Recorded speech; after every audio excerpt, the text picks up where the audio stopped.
Então, quando eu delimito um método para ser aplicado numa investigação, eu faço de pessoas que estão envolvidas, e essas pessoas são envolvidas para além da técnica. Como é que isso impacta na vida dela? Como é que impacta na sociedade? Então, por exemplo, um negro, são raros, né? Um negro comigo e ele vai. Não é só o que ele vai desenvolver, ele também o texto pelo Estado não é ele como pessoa. Quantas pessoas negras estão envolvidas com não é? Sempre fiz isso, né? E a professora me permitiu isso, porque não era só o projeto dela, era ela como pessoa. Da mesma forma, quando eu também chamo a atenção dele para o papel dele, para a importância do papel dele. Não é só ele lá instalar o equipamento, ele faz todo. Né? Desde questões do tipo, qual é o meu papel como agente de pesquisa, né? como agente informador da pesquisa científica, mas qual é o meu papel na sociedade. Então, muitas vezes, apesar de eu estar inserido numa linha que envolve diretamente, né, mesmo questões políticas, mas eu me preocupo porque quando eu faço pesquisa, eu me preocupo em chamar a atenção dela para o fato. Olha, o campo elétrico oscila perpendicularmente ao campo magnético. É uma onda eletromagnética. Então vamos aplicar isso. Se interage, vamos estudar esse mirtilo é produzido. Né? Como foi a última tese que eu fiz com um aluno que eu falei, cara, esse mirtilo aí é produzido por comunidade. Cara, então ele trouxe a tese dele, né? A despeito da onda eletromagnética que a gente aplicava em alguns tipos de alimentos, ele contou a história de como ele é produzido. Da comunidade, né? Do preço, né? Então, eu lembro que na apresentação dele, ele inseriu o potencial do estilo que ele estava estudando. Né? Comunidades carentes. Recentemente também tivemos um artigo publicado numa revista chamada da Elsevier. Enfim, até um projeto aprovado pela FUNAR, que a gente usava a inteligência artificial de instrumentação eletrônica, mas onde nós em comunidades ribeirinhas, comunidades indígenas, na Prefeitura de São Paulo, nós colocamos para funcionar isso, né, em comunidades. Então, quando o aluno nos projetos, claro que ele ia todo um arsenal técnico, mas esse professor que tem essa proposta efetiva, governada por essa equação de considerar ordem, nessa comunidade carente. Então, eu chamava e chamo a... Então, quer dizer, o aluno sabe resolver a equação diferencial que é resposta transiente do sensor, e quando ele vai lá fazer o que a gente chama de sensor lá naquela comunidade, ele olha para então, olha só, o diferencial e aquele cara tá? Estão envolvidos no processo. Tem que ser assim. A gente tem que passar a acessibilidade, né, do ser que você está formando para a realidade que ele está inserido. Porque tudo bem, tanto é que eu estou falando o seguinte, nesse artigo, eu trago no artigo que eu escrevi na introdução, antes de falar também, eu falei por que era importante a comunidade. Começa o seguinte, a ação antropogênica na natureza não somente na questão do meio ambiente, mas na vida das pessoas. Impacta na fome, impacta na discriminação. Comecei a esse artigo. Depois, então, na verdade, eu estou dizendo que eu faço isso com maestria, estou aprendendo. Então, eu aprendo com os alunos também. Porque, né, na minha opinião, quando você forma alguém, tem que ser formado. Mas é isso que eu estou dizendo. No contexto, viu, Celso? Eu tento, todos os alunos, né, lá do lado, passam por mim, sabem que é mais do que fazer ciência. Ciência tem que ser definida. E eu sempre falo para eles, a ciência vira uma política quando você consegue trazer o contexto que ela está inserida. Porque no nosso país, a política científica está ausente do contexto. É um científico que não olha o contexto que ela está inserida. Por isso, tem os grupos, os mesmos grupos, sendo muito financiados, enquanto pequenos grupos que vão protelando são financiados. Por quê? Porque ela vem de cima para baixo. É isso aí. Falei demais, né? Eu acho que isso é muito importante, porque você está falando que pessoas da área de ciências exatas também podem fazer uma ciência socialmente referenciada. E isso é muito importante para a gente ver, que é abrir os olhos das pessoas, e não é só, você não precisa estar estudando sociologia para fazer uma ciência socialmente referenciada. Você pode trabalhar com técnicas e tecnologias. E aí você me levanta 2 pontos que eu acho muito interessantes. Primeiro, que é um caminho, né, que vem da nossa área também, aí, da gente conhecer. Para quem não sabe, nós atuamos na Faculdade de Zootecnia e Engenharia de Alimentos, da USP, em Pirassununga, São Paulo. E eu digo nós, porque o Hernani também é professor nessa universidade, né, nessa faculdade. Eu digo isso porque as pessoas estão vendo uma possibilidade de crescimento na produção de alimentos com menos uso de veneno. É o caminho contrário do que esse governo tem feito, né, de liberar o uso de veneno, né? Eu acho que quando a gente começa a adotar técnicas de agricultura de precisão, quando a gente está falando de alta tecnologia aplicada ao campo, a gente está falando de aplicar menos veneno, de ser possível até não aplicar nenhum, porque você vai poder adotar técnicas de manejo mais condizentes com o meio ambiente aplicando tecnologia. Não é a gente não precisa fazer uma agricultura orgânica fazendo a agricultura do passado, com enxada. Não, a gente pode fazer uma agricultura orgânica usando equipamentos modernos. E eu acho que é isso que um dos objetivos a ser alcançados também. Esse é um ponto. Vou conversar desse primeiro com você, depois eu volto no segundo ponto que você me fez pensar. O que você acha desse futuro, dessas aplicações, dessa ciência comprometida, não só com as questões sociais, mas as questões ambientais, todas as formas que os trabalhos impactam na vida de mais gente, além daquela que está sendo atendida diretamente pelo projeto? Celso, eu acho não, tenho certeza. Primeiro que é um trabalho de formiguinha, né? Quem está está sobrecarregado pela ausência de incentivo, né? Carregado nesse sentido, é um trabalho de formiguinha nesse sentido. Tem muito vasto e tem muito apoio. Segundo, cara, que é o futuro, não vai dar para... Não é porque o modelo que está aí, ele já chegou no final, né? E ele não resolveu. Né? Eu sempre falo, se você pegar, tá, o quanto que a FAPESP investiu, por exemplo, no projeto nesse projeto que teve bio,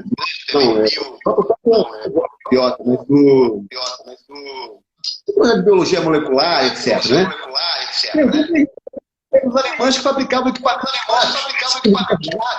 aí muito pouco. Mas como a PESP já está revendo isso, começou a criar linhas de, né, apesar de algumas são meios equivocados, com pequenas empresas, né, como por exemplo já tentamos na conversa fomentar pequenas empresas. Por exemplo, que tem um empresário, né? FAPESP viu que investir só nessas grandes coisas tem impacto social. Qual é o impacto social de publicar um artigo? É importante para a universidade, é importante para o país? É. Mas aí, se você olhar aqui, a USP é uma ilha, né, cercado por problema. E que a membrana para a ilha de tá? É uma membrana totalmente não permeável. Né? E aí, para que serve, então? O pobre do Estado que banca a Universidade de São Paulo. Então, o que mais qual é o retorno? Então, assim, inevitável, né? Tanto é que agora a ONU está recebendo dinheiro da ONU, por exemplo, e a ONU coloca, olha, tem que impacto, coloca lá os impactos, né? Gênero, igualdade de raça, entende? Não sei se você viu esses editais. Agora, a comissão de pesquisa, está me ouvindo, Celso? Sim, estou sim. Tá. Agora, a comissão de pesquisa, né, principalmente de nossa cidade, está dizendo o seguinte: olha, a gente vai ter que começar a enquadrar os nossos projetos dentro dessas linhas da ODS ONU. Igualdade de gênero, igualdade racial, questões ambientais, questões sociais, redução da pobreza. Então, é inexorável que o cientista do futuro vai ter que enquadrar nos seus projetos essa visão. Não é? Já é uma demanda para algumas linhas, né? A própria FAPESP já está vindo, o CNPq. O CNPq é um pouco menos, né? Porque o governo ainda é muito engessado com isso. Tanto é que a ONU tem feito esses editais diretos com as fundações de apoio à pesquisa dos estados, né? Porque no governo federal ainda está meio engessado, né? Mas, assim, então, respondendo mais diretamente a pergunta, é inevitável que as pesquisas vão ter que se enquadrar, né, a curto prazo, por exemplo, nessas linhas de igualdade de gênero, igualdade de raça, redução da pobreza, impacto ambiental e por aí vai. Né? Porque, na verdade, a outra pesquisa, que ela está sendo feita de ponto, você pegar o CERN, por exemplo. Cara, quanto que foi gasto lá no CERN? Né? Se você olhar quanto que foi, se você entrar lá no Open Data do CERN, por exemplo, e ver o que já foi publicado lá, a quantidade de coisa e a quantidade de dinheiro que os caras já investiram lá. Mas resolveu o problema social? Não. Então, não é isso que vai resolver os problemas sociais. A ciência não... É claro, né, que quando o Dirac pensou lá a equação dele, né, e mostrou a presença do antielétron, ele não estava preocupado com o social. Mas, veja bem, à medida que essa tecnologia, à medida que essa descoberta, que a solução daquela equação, né, permitiu a existência do PET, né, da tomografia por emissão de pósitrons, aí entrou a questão social, porque quem teve acesso primeiro nos PET eram os ricos. Hoje nós já temos o SUS, e nós temos que desenvolver essa tecnologia para construir esses tomógrafos, né? Para que tenha acesso ao povo. Então, quer dizer, a importância da equação de Dirac, o cara que não tem dinheiro, que depende do SUS, vai fazer um exame, uma tomografia. Percebe a dimensão da coisa? Claro. Né? Quer dizer, Dirac desenvolveu uma equação, mostrou que existia antimatéria, e isso possibilitou lá na base chegar no coitado do cara que está com um problema na cabeça, né, que ele precisa fazer uma tomografia por emissão de pósitron. Aí o link. E se essa equação não impactasse, né, nessa ação lá na ponta, tá ok? Não que ela não fosse importante, né? É que a política científica não foi bem feita. Então, quer dizer, a culpa não é do Dirac nem da equação dele. A culpa é de quem pega, é de quem gere, de quem faz a gestão, de quem não enxerga que a ciência tem que ser mais, né, que a política científica tem que transformar a ciência. Então, o que é a política científica? É o que transforma a ciência em algo, tá, que possa atingir o usuário dentro dos conceitos do povo que banca a pesquisa, né? E tem todas essas linhas, né? O meio ambiente, igualdade de gênero, redução da pobreza, combate ao crime e por aí vai. É isso aí, Hernani. Eu acho que você está tocando no ponto cerne aqui, que é o título da nossa coluna, tecnologia e poder, né? Eu acho que o poder do século XXI, e do 22 e do 23 e aí para frente, está todo relacionado em quem tem domínio das tecnologias que permitam você estabelecer políticas de desenvolvimento, né? E você foi muito bonzinho quando falou que o governo está engessado. O governo está engessado, o governo está acabando com o Sistema Brasileiro de Ciência e Tecnologia. Está destruindo, né? O orçamento do CNPq é 1/3 do que era, né? E cortou as bolsas pela metade. Então, a quantidade de funcionários, se olhar a quantidade de funcionários do CNPq hoje, é menos da metade do que o CNPq tinha 10 anos atrás. Então, realmente a gente vive um momento muito duro, muito difícil para a ciência e tecnologia. E esse momento muito duro, o problema é que tudo isso que você estava falando são repercussões de longo prazo. Então, na verdade, essa falta de investimento, essa destruição do nosso sistema, ela vai acarretar prejuízo, né, lá na frente, nas gerações futuras. Nós estamos comprometendo agora o futuro do Brasil, né? E isso eu queria que você comentasse um pouco disso, né? Falar dessa ideia da atual política de ciência e tecnologia, se é que ela existe, né? Você percebe se existe alguma. Não existe. Existe uma política de ciência e tecnologia, eu acho, muito bem clara, mas que distorce da realidade do que é o Brasil. Primeiro, cara, que não dá para pensar em desenvolvimento econômico e social sem ciência e tecnologia. Não dá. E gosto muito, respeito, gosto muito do Ponte, mas ele não é um cientista. Se você pegar o currículo dele, é pior do que o meu. Como é que o ministro de Ciência e Tecnologia pode ter um currículo pior que o meu? Ele não tem um doutorado, ele nunca teve que passar por aquilo que a gente passa, de organizar um laboratório, coordenar projetos de pesquisa. Ele não fez isso. É o cara que é o nosso ministro de Ciência e Tecnologia. Tudo bem. Não precisa ser um cientista ou um cara que tenha feito isso para ser ministro de tecnologia, de ciência e tecnologia, concordo. Mas ele tem que ter a sensibilidade de se cercar com quem faz isso. Ele não teve. Não é? Tem um monte de general, tem um monte de gente dentro do ministério que não tem essa visão. Então, quer dizer, começa mal por aí, né? Então, quer dizer, o governo acha que um astronauta é um cientista, né? Não necessariamente. Pode até vir a ser, mas não é esse o nosso caso. No nosso caso, o nosso astronauta, apesar de ser competente, ele chegou porque realmente ele é competente, mas ele é um militar, ele é um astronauta. Ele não é... O currículo dele, se você olhar, né, quantos trabalhos ele publicou durante a vida dele, entendeu? Que ele coordenou. Não, ele é um astronauta, um bom astronauta, acho que é o melhor astronauta brasileiro, talvez, né? Porque não é fácil também fazer o que ele fez, eu reconheço. Mas não é no Brasil em que nós já tivemos... Nós já tivemos, o Instituto Pasteur, por exemplo, já teve diretores brasileiros. Então, num país em que nós temos excelentes cientistas, né, você colocar como ministro um astronauta, não, aí é uma política científica para inglês, nem para inglês ver, né? É uma política científica pífia, né? Pífia. Tá? E eu acho até que ele está com boa vontade. Eu não estou dizendo aqui, não estou acusando, né? Acho que o problema não é ele, o problema é o presidente que colocou ele lá. Né? Esse sim tem uma visão pífia, né, do que é da política científica brasileira. Né? E por incrível que pareça, cara, até que um governo cheio de militares estão fazendo pior do que na época do Projeto Rondon. Né?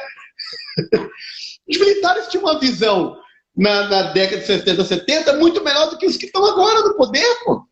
Você entende?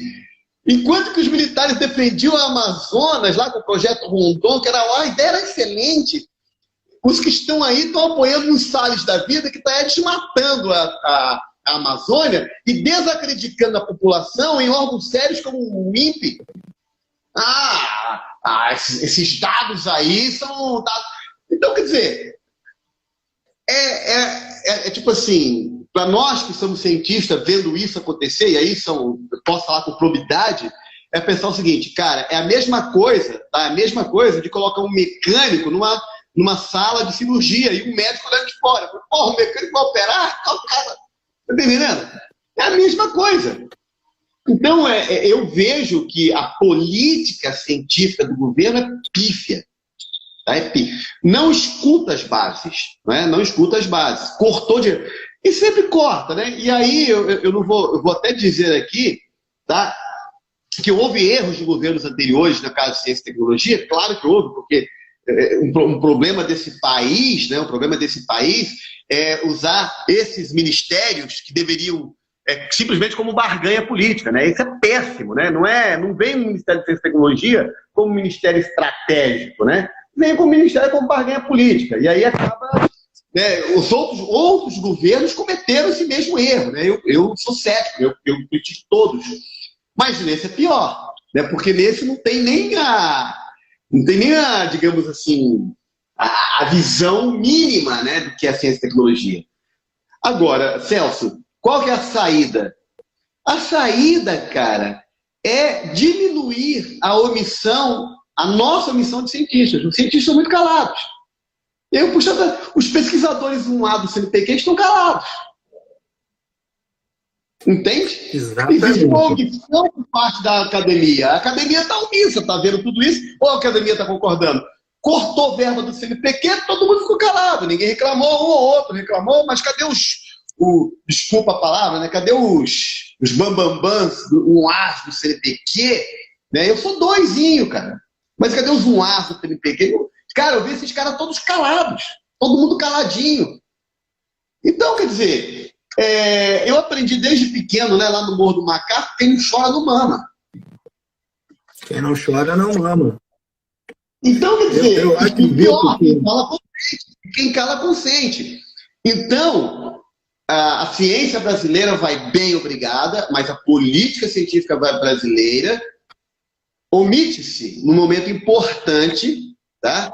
Omite-se num momento importante em que ela deveria se manifestar com mais veemência, até porque nunca a ciência esteve tanto em pauta. Nunca a ciência esteve tanto em pauta. E tem uma omissão, está todo mundo calado. Isso é uma coisa que eu acho me desanima. Porque qual é a solução? É a gente gritar. A solução, opa, peraí. Vamos colocar os... Pode ficar o ponte lá. Não estou dizendo que tem que tirar o ponte. Estou dizendo o seguinte, cara, mas se você não é cientista, mas você tem gente muito boa aqui que você pode ouvir. Vamos ouvir. Né? Por quê? Tudo bem, eu respeito o processo democrático. Ele está lá porque um governo democraticamente eleito, apesar do governo pregar contra a democracia, né, que é um absurdo, mas é um governo democraticamente eleito, colocou um ministro de forma democrática e republicana lá. Mas quando esse cara não escuta as bases, e pior, né, quando essa base se omite, é isso que você vê aí, né? Então eu vejo 3 aspectos. Um governo muito mal intencionado, tá, o que é ciência e tecnologia? 2, um ministério que não escuta as bases. 3, uma base omissa. Esse é o cenário da política científica atual do Brasil. A gente ainda tem um trabalho muito grande junto ao SBPC, tem tomado posição, mas as posições do SBPC elas não repercutem, a gente não vê elas repercutir na comunidade científica de uma forma em geral, né? Infelizmente, a gente ainda tem muito, talvez pela própria pressão do trabalho, né? As pessoas que não conhecem o trabalho do pesquisador brasileiro, às vezes não têm a noção de como a gente vive numa situação competitiva e muitas vezes, inclusive, desleal, né, para você poder produzir alguma coisa de ciência nesse país. Então, toma muito tempo, muita dedicação. Eu devo a isso aí. Eu brinco com os meus filhos que quem me colocou os cabelos brancos na cabeça foram eles, mas não foram, não. Foi o meu trabalho mesmo que fez essa barba embranquecer. Já você que tem cabelo, Hernani, eu vou te desculpar. Mas vamos aproveitar, eu sei que você é especialista na área, e vamos tocar um dos temas que o Acoltune Lab tem trazido para discussão também, que é a questão da inteligência artificial, né? Queria que você comentasse um pouco aí como é que você vê a utilização da inteligência artificial como forma de tomada de decisão importantes, né, em determinados segmentos, como segurança, como decisões na área de saúde. Como que você vê essa implicação do uso dessa tecnologia para a sociedade brasileira? Ok, Celso. Inclusive no curso que eu dei lá naquela semana do nosso curso que nós fizemos, eu toquei nesse assunto, dizendo que é o seguinte, bom, o algoritmo é feito por um ser humano, né? A máquina, por enquanto, a máquina ainda não pensa por si só. Ela segue um algoritmo que foi codificado, né, por alguém, né, foi pensado por alguém. Agora, quando você pega que a área de TI brasileira ainda é uma área carente, né, de igualdade representativa, né, por exemplo, é uma área do homem branco hétero dominante por esse caráter, né, isso acaba se manifestando nos algoritmos. Né? Uma coisa é a inteligência artificial como uma ferramenta poderosa para resolver problemas, incluindo nas áreas sociais, segurança, etc. Outra coisa é o contexto social em que ela está sendo desenvolvida no Brasil. Entende? Então, à medida que, né, os algoritmos forem tendo como exemplos, né, por exemplo, reconhecimento de criminoso. A maioria das vezes, né, o fato de você ser negro, o algoritmo te identifica como suspeito. Mas não é que o algoritmo te identificou como suspeito. É que alguém que codificou aquele algoritmo foi o branco, hétero, né, que colocou isso no código. Então, por quê? Porque o contexto social, né, quando você não resolve, né, o problema de quem está por trás do teclado da máquina, quem está por trás da tecnologia, ou seja, quem está por trás da tecnologia não representa o todo. E isso, cara, invariavelmente vai impactar na solução sendo desenvolvida. Percebes? Então você tem poucas mulheres, você tem... Ou seja, a tecnologia, o que está por trás da tecnologia é um extrato da realidade em que essa tecnologia está inserida, da sociedade. Então, eu vejo que os algoritmos... e uma forma... eu tenho até uma ideia de como fazer isso, né, que eu sempre chamo dos contras-algoritmos, né? A gente deveria ter mais pessoas desenvolvendo. Se eu não me engano, o Instituto Steve Biko tem essa proposta, né, de colocar, de contrabalancear, né, de exigir que por trás da tecnologia tenha mais representatividade. Essa é a única forma de resolver esse problema. Então, antes de nós falarmos dos algoritmos, e claro, cara, já tem algoritmos aí que já estão rolando, se você pegar o YOLO e essas outras plataformas que têm algoritmos mais desenvolvidos, com banco de imagens, por exemplo, né, já treinadas, a gente vai ter que repensar esse cara. Mas antes de mexer nesse nível, nós temos que popular com a representatividade. Né? A gente tem que nós temos que igualar a representatividade do que está por trás da tecnologia. Então, por trás do teclado, eu tenho que olhar para quem está desenvolvendo e ver uma igualdade. E como é que a gente faz isso? Políticas de cota, né?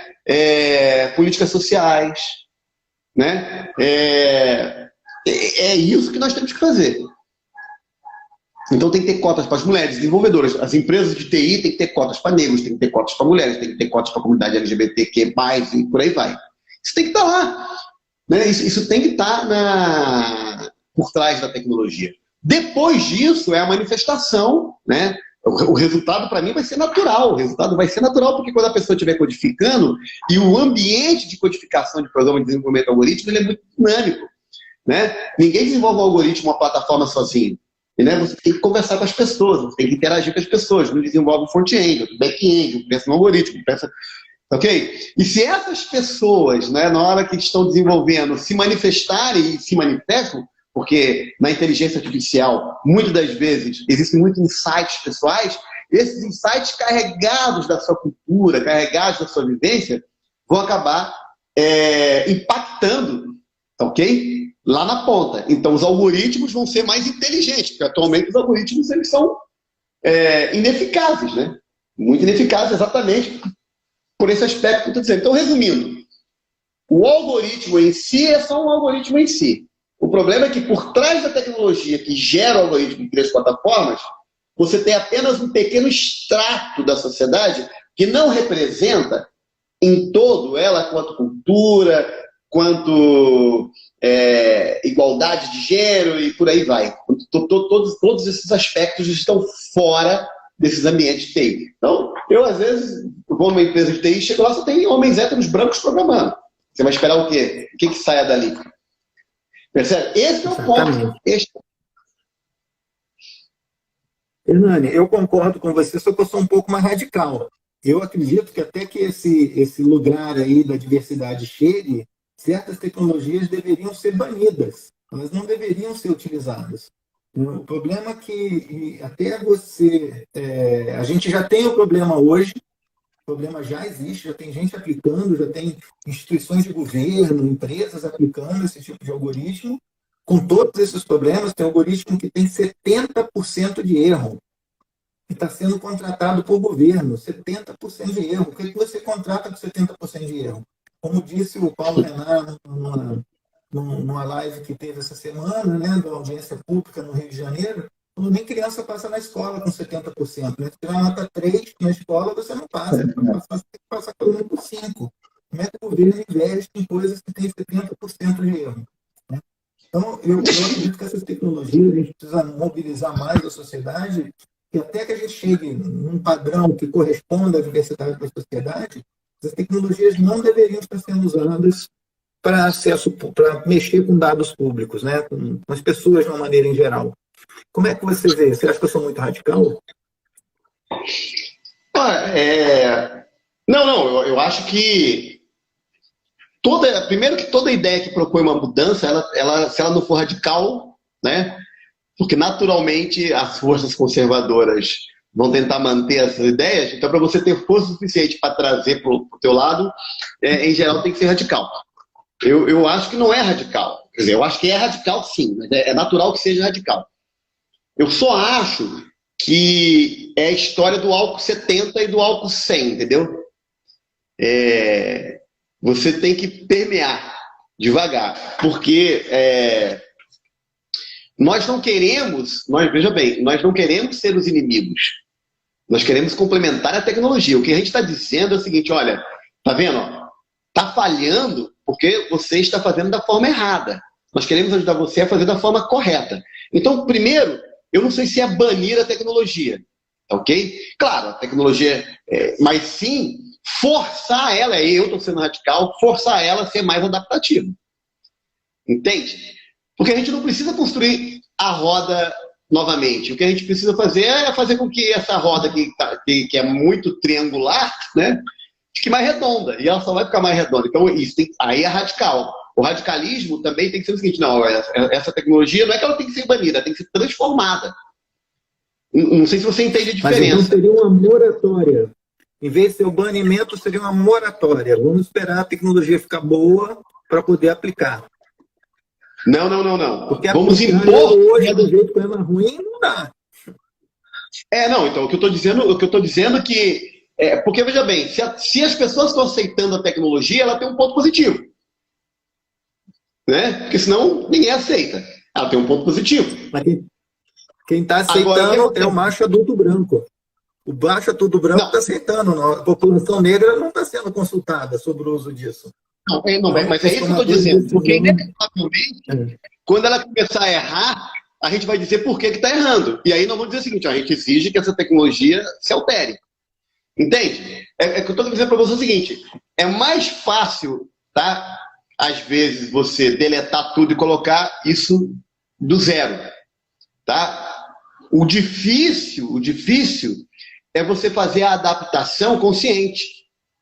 Porque é que eu estou falando do álcool 70. Eu quero que o cara que está do lado de cá entenda por que ele tem que... a gente vai impor algumas coisas, tem que ser impostas, mas algumas coisas têm que ser entendidas, têm que ser absorvidas. Pô, ele tem razão. Né? Eu quero que... Eu não quero tomar, né, e impor o meu.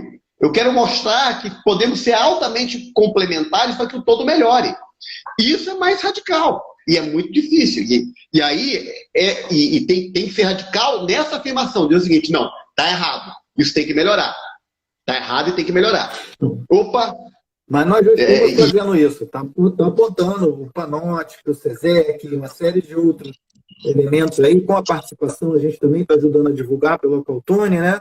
Está apontando, não, está errado. Pelo menos a tecnologia de reconhecimento facial, né, utilizada pelas polícias, né, a polícia da Bahia, que é o caso mais latente aqui no Brasil, está errado. Tem que parar de usar isso. Não pode usar isso agora. né? Porque as pessoas estão sendo presas, passando por constrangimento. E se uma pessoa passa por isso, já era motivo suficiente para parar. Sim, tem que ver o seguinte, olha, essa tecnologia tem que ser aprimorada. Ela está errando muito. Agora, você pode dizer o seguinte, não, tira essa tecnologia que está aqui a nossa, que funciona. Aí, entendeu? Aí eu acho que seria uma maravilha, mas não é uma boa estratégia. Entende? Acho que a boa estratégia é, cara, meu código adapta no teu e ele vai melhorar. Opa! Entende o que quer dizer? O problema é esperar isso. O problema é esperar isso, Hernani. As coisas já estão acontecendo. Então, essa coisa de esperar, de dar um tempo, né? Então, a moratória é parar até que a gente possa ter essa resposta. Não tem condição dessas coisas andarem agora. Eu não sei o que é mais rápido, se é tirar a que não presta e colocar a nossa, ou se adaptar a outra para a nossa realidade. Eu acho que o convencimento, o entendimento de, olha, já está rodando, então olha só, nós temos uma proposta aqui que vai aumentar o erro que vai cair para 5% ou para 20%. Opa, vocês têm isso? Tem. Essa é uma proposta. Eu vou falar o seguinte, não, ataque a nossa, arranca a tua. Quem que vai arrancar deles? Porque, veja bem, se alguém está usando algo que tem 70% de erro, se não quisesse, cara, já tinha tirado há muito tempo. Tem um motivo para instalar. E o motivo para instalar é que não está preocupado com o outro lado. Não está preocupado porque está errando com quem não é importante. Entende? Está errando porque não é importante. Então, por isso que eu estou dizendo, se está errando com quem não está importante, não vai arrancar o que está lá para colocar o meu. Agora, se eu proponho, tá, uma simbiose de melhoria, talvez. Eu estou falando só de estratégia política, viu, Celso? Eu estou dizendo o seguinte, olha, uma coisa é você dizer, olha, todos esses softwares têm que ser deletados para instalar o nosso. Outra coisa é dizer, todos esses softwares têm que passar por uma auditoria para que eles melhorem funcionar, porque eles estão funcionando da forma não adequada. Esse é outro aspecto. Entende? Eu acho que pedir uma auditoria para implementar melhoras que sejam mais que sejam socialmente aperfeiçoados é melhor, na minha opinião. Agora, o problema isso é mais difícil, porque aquilo que você falou, tá? As pessoas vão querer realmente alterar isso? Não, é uma pressão da sociedade, né? Um movimento que a sociedade tem que fazer, porque o macho adulto branco no comando, lá, como diria o Caetano Veloso, ele não percebe isso, ele também não sofre os impactos. É como o Arthur Amorim está dizendo aqui, né? O Barbosa Amorim está dizendo aqui que o impacto na vida da pessoa que passa por um processo desse é muitas vezes irreparável. Né? Irreparável. Então não dá para esperar uma pessoa passar por isso e depois dizer, olha, não, agora eu vou mudar. Viu que deu errado? Porque se desse errado com você, meu amigo, você não ia querer que esperasse.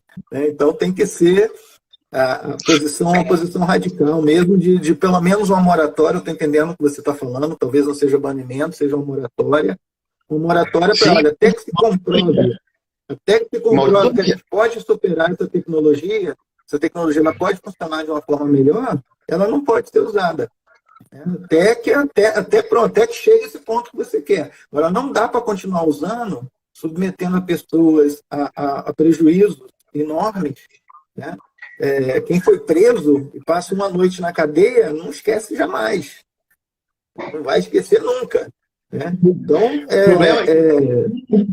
isso eu concordo. Isso daí. Mas o que eu estou querendo dizer para você é que, na verdade, tem dois tipos de você convencer, né? Por exemplo, se nós temos o poder, a gente vai lá e tira e põe o que a gente achar certo. Se nós não temos, nós temos que ter uma inteligência para que reduza esse impacto. Ao invés de prender erroneamente 10, que prendam 1, até não prender 0. Hoje está prendendo 20. Né? Se está errando, hoje está prendendo 70. Entendeu? O correto temos o poder? Tira e põe o nosso, que vai errar 0. Mas essa é a realidade. Nós não temos o poder de tirar. Mas nós temos o poder de auditar, de dizer o seguinte, opa, nós podemos fazer isso e errar para 10, para 5, e por aí vai. É nisso que eu estou dizendo. Se temos o poder de tirar e trocar, que seja feito. Essa é a mudança radical. Mas nós não temos. Eu acho que esse é o trabalho que a gente tem que fazer. Essa é uma das coisas da nossa live. Por que a gente está investindo nisso, né?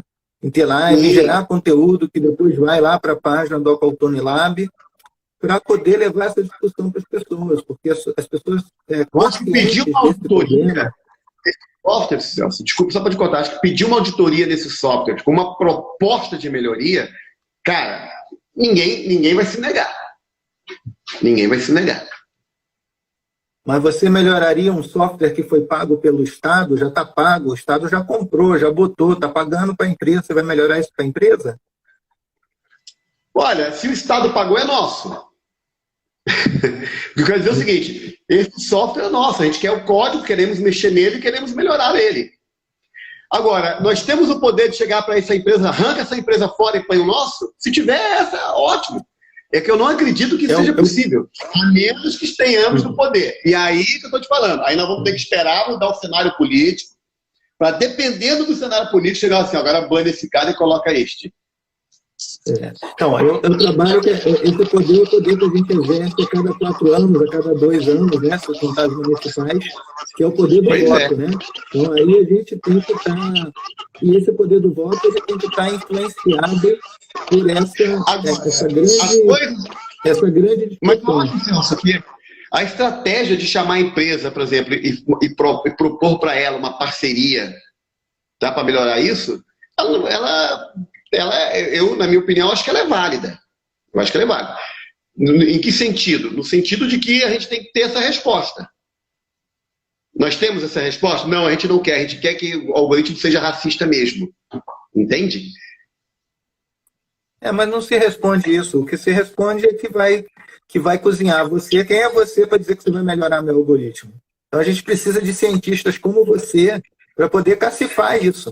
Né? Então você precisa estar presente para poder cacifar isso aí e colocar e dizer para as pessoas, olha, nós temos aqui o doutor Hernani Costa, pesquisador, publica, coisa e tal, ele está se propondo a fazer isso aqui com vocês.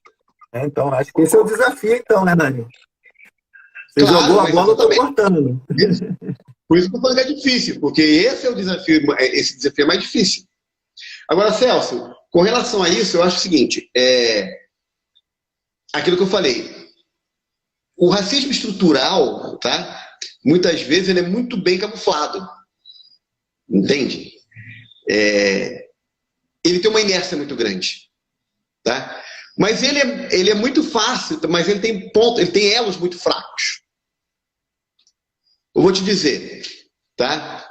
Aquilo que você falou, chega eu, você, mais alguns cientistas importantes com uma proposta para essa empresa no seguinte, olha, nós vamos publicar, a gente está para publicar um artigo aqui mostrando o quanto o seu algoritmo é racista. Antes de fazer isso, a gente quer fazer uma proposta. A gente muda a característica do artigo, a gente fala, olha, era racista e agora não é mais, porque aceitou as nossas mudanças. Esse é o elo fraco. O elo fraco é porque nós não vivemos só no Brasil. O elo fraco é que tem outras coisas observando. O elo fraco é porque a empresa que está lá agora sabe que se mudar o governo e ela não se adaptar, ela está fora. Então talvez esse seja o caminho mais rápido. Eu não estou falando que eu quero fazer um acordo com o diabo. Eu estou dizendo que eu tenho que dizer para o diabo que eu também estou na briga. O diabo tem que saber que eu também estou na briga. E em geral o diabo não sabe. Ele acha que ele é o único que reina sobre tudo aquilo lá. Entendeu? E essa proposta é chamar essas empresas para o Aquatube Lab e falar o seguinte, nós temos uma proposta. E a proposta é essa. A gente vai citar vocês, querendo vocês ou não. Mas tem duas formas da gente citar vocês. Como vilão ou como parceiro. Vocês escolhem. Tá chegando a nossa hora, Hernani, a gente terminar a nossa live, e eu quero, mas antes quero fazer mais uma perguntinha e fazer 2 referências. Para você que está acompanhando essa discussão, que está assistindo o nosso vídeo, recomendo aí ver o documentário Code Bias, que está na Netflix, para tratar um pouco do assunto, e acompanhar o Aquatone, as nossas redes sociais, onde a gente tem várias discussões. Assim como também o Panótico. Procurem aí nas redes sociais, no Instagram, no Telegram também, o Panótico. E ele também vai trazer vários dados aí sobre, principalmente, essa questão do reconhecimento facial. Lógico que, quando a gente está falando de tecnologias, né, de uso de dados, o uso massivo de dados, a gente está falando, portanto, de uma forma de tomada de decisão e que pode acarretar e que acarreta atualmente muitas formas de discriminação.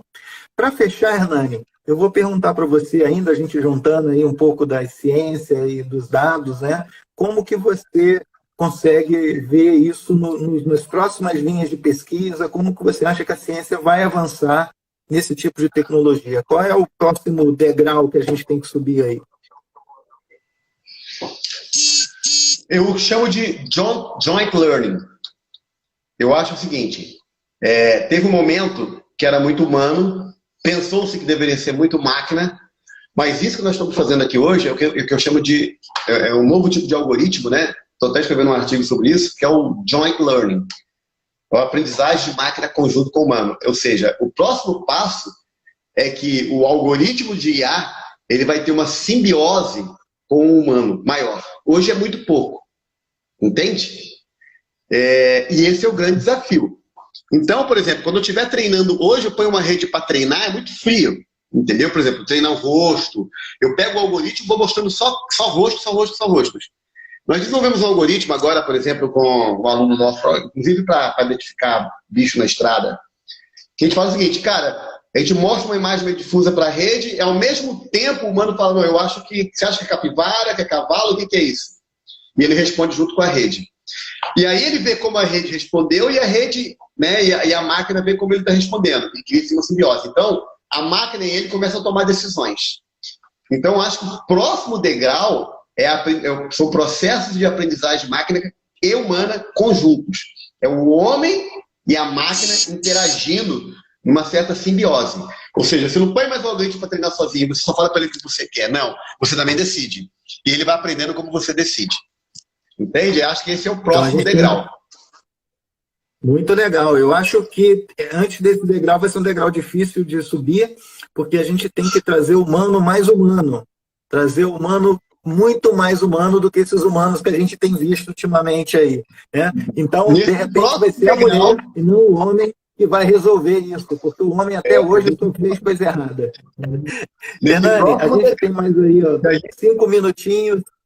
Deixar para você fazer suas considerações finais. Obrigado, Celso. Não, só para comentar o que você falou, é o seguinte, esse próximo degrau, se nós não conseguirmos trazer a representatividade humana toda para trás do teclado, tá? A dominação vai ser muito maior, né? Porque imagina o Joint Learning com um racista. Você vai reforçar o racismo. Mas, por outro lado, né, cara, fulgura um cenário muito bom, tá? De que o lado humano, tá? Possa, né? ser mais representativo dentro da máquina fria.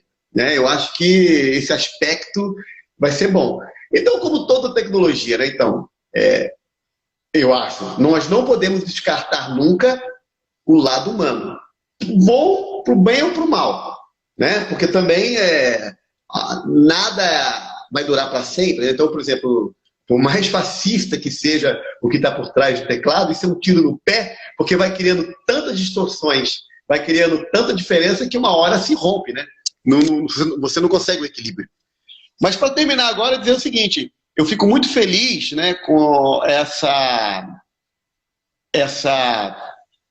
como é que eu vou te dizer, essa iniciativa, né, da Aqua Tunelab, né, acho fundamental. Eu acho que é uma ideia que está se expandindo, começou pequenininha, eu vejo que está se expandindo, né?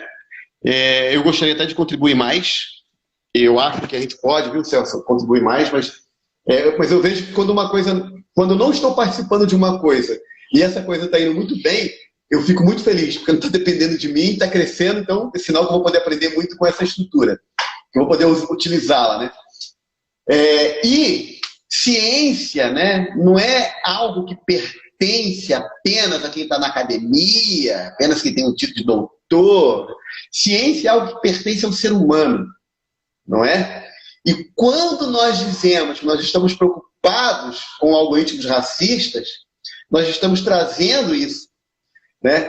Nós estamos fazendo isso. Porque não importa que o cara que desenvolveu seja um PhD em computação branco, fascista, que fez o código, não é? Quando o código esbarra em mim, quando o código me barra, me prende, percebes? E eu vejo que isso foi feito, e eu entendo que isso foi feito seguindo um certo critério metodológico que me prejudica, eu estou sendo cientista. O que eu quero dizer?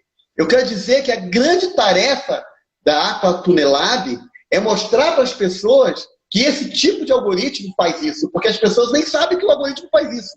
O cara, muitas vezes, que foi preso lá, ele está alienado desse processo. Então, se a gente colocar ciência na cabeça dele, dizer que ciência pertence a ele também, mesmo ele sendo um cara que não é da academia, ele vai ter esse questionamento. E a quebra de paradigma em todas as instâncias se dá quando você desaliena a pessoa do processo, entende? E ela começa a fazer as perguntas, as questões. Pô, mas peraí. Né? As pessoas não estão fazendo, infelizmente, Celso, eu, você, a equipe do Aquatunelab está fazendo questionamento. Então, eu estou me dizendo o seguinte, a tarefa número 1 nossa é mostrar para as pessoas que estão sendo feridas por esse algoritmo que elas realmente estão sendo feridas. Elas não se aperceberam disso ainda. Esse é um trabalho de formação. Esse é o primeiro passo. O segundo passo é convidá-las para nos ajudar nessa grande luta. Porque, veja bem, se nós não fizermos isso, estaremos na batalha sozinhos, teremos poucos soldados. Porque as outras pessoas não vão ver a guerra. Percebe? Não sei se entendeu o que quis dizer. Temos que mostrar para as pessoas, olha, você está no meio de uma guerra. Junte-se a nós. Atualmente, as pessoas acham que não estão no meio de uma guerra. Não tem algoritmo racista, estão alienadas do processo. Então, aí alguém comentou aqui, né, de estudar, né, temos que trabalhar também, cara, com as crianças, né, temos que trabalhar com as escolas, temos que é um trabalho árduo. Temos que trabalhar nos sindicatos, né? Temos que trabalhar em todos os setores, temos que contar essa história. Olha, existe um algoritmo racista, você sabia disso? Então isso é importante. Então, para terminar, isso que eu queria dizer. A nossa luta depende de termos muitos soldados, e os soldados não sabem que estão no meio de uma guerra. Temos que acordá-los para a guerra. Legal, Hernani. Muito obrigado, cara. Foi um prazer. Esse tempo voou aqui. Acho que a gente poderia continuar essa conversa por muito mais tempo. Quero convidar todo mundo para acompanhar nossas redes sociais, porque agora no mês de julho nós vamos ter um evento muito importante, que vai ser o lançamento do nosso portal web, né, onde todos os vídeos das nossas lives vão estar sendo colocados. Essa coluna de tecnologia e poder também vamos contribuir com textos para colocar lá. Então, estejam olhando aí para não perder a data do lançamento do portal, né, do Aquatunelab. E mês que vem, na primeira quinta-feira, a gente volta com a coluna Tecnologia e Poder e vamos ter uma convidada. Né? Eu vou deixar uma convidada aqui, uma surpresa. Você acompanha aí, vocês vão ver também que eu tenho uma convidada muito interessante para o mês que vem. Gente, muito obrigado, Hernani. Boa noite, bom descanso para todo mundo. Muito obrigado, Celso. Fiquei lisonjeado com o convite. Foi muito bom conversar contigo.